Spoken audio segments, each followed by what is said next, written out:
Human को मृत्यु को नहीं आसिला एक बड़ खबर। चांचल्यकर बयान देइछंती ह्यूमन को चिकित्सा करुथबा डाक्टर संजीव कर आउ एहा सुनिबा परे सब गोटी गोटी धरा पड़ीगला। डाक्टर कर कहिछंती मासेरु अधिक समय धरी ह्यूमन को अवस्था स्टेबल नथिला। से मद पिउथिले 2024 रु से असुस्थ थिबा बेले अवस्था स्टेबल नथिला।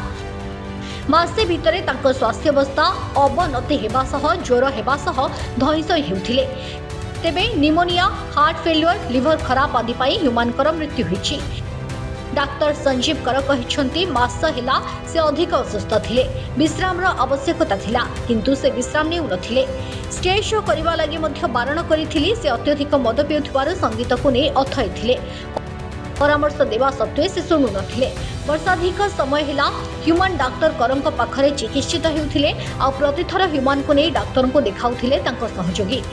ह्यूमन को पत्नी किंबा मां केबे तांको नै चिकित्सा पई आसी नथिबा डाक्टर कहिछंती। डाक्टर कर कहिछंती विगत मासे धरी संक्रमण सत्वे से विश्राम नेउ नथिले। तांको इंजेक्शन देबा पई कुहा जाइथिला। से औषध देबा को कहुथिले। से निजर जत्न सठिक भाबरे नेउ नथिले। ज्वर सह धईसई हेउथिले ह्यूमन सागर। जेउथिपाई डाक्टर ह्यूमन को स्टेज शो करने को बारण करथिले किंतु डाक्टर को कथा को हे ज्ञान करी शो करथिले ह्यूमन। तेबे असुस्थता सत्वे ह्यूमन काहेकि स्टेज शो करुथिले? तांको उपरे किए पकाउथिला चाप? ना मन को हल्का करबा लागि स्वास्थ्य को ह्यूमन अनदेखा करुथिले, ना ह्यूमन को मैनेजर को विरोध में मां सिफारिश न आनुथिबा अभियोग सत। ए सब उपरे तदंत हेले ही प्रकृत सत पदा को आसी पारिबो बोली कहा जाउछि।